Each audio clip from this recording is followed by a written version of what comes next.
मेरू खुर्द गांव का एक नौजवान चंद्र प्रकाश मीणा, जी।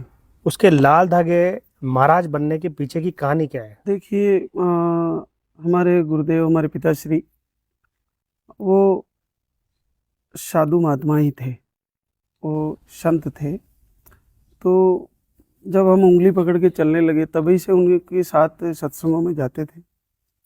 तो उनको आध्यात्म सत्संग ज्ञान का अच्छा उनका नॉलेज था महाराज जी का, और आयुर्वेद का भी नॉलेज था, और उनका आशीर्वाद फलीभूत भी होता था। तो हम उनके साथ रहे तो वो सारी चीज़ें जो उनको उनके पास वो प्रवचन में बोलते थे वो हमें को विरासत में सीखने को मिली। और फिर वो क्या है, एक भैरव की भगवान की पूजा भी करते थे। तो वो नकारात्मक चीज़ों को दूर करने के हिसाब से वो उसके ऊपर भी उनका फोकस यहीं पे हमारे पास ही जो हमारी बाप दादाओं की पुश्तैनी ज़मीन है उसी पे एक मंदिर था छोटा सा, वहाँ पे उनकी पूजा होती थी।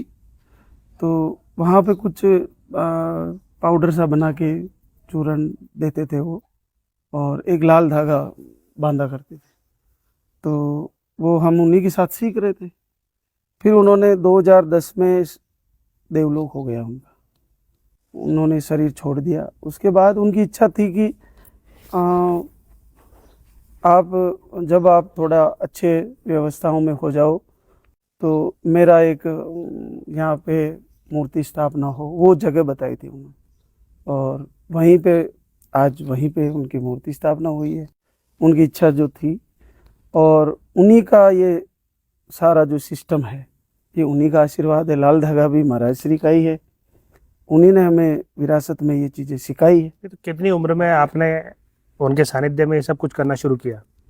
उन्हीं के सानिध्य में 10 में उन्होंने जब शरीर छोड़ा तो उससे 2 साल पहले ही हमारे को बोलने लग गए कि आप ये चीज़ें करो और तुमको मेरे बाद कौन करेगा। वही करते थे, हम तो कॉलेज पढ़ते थे उस समय।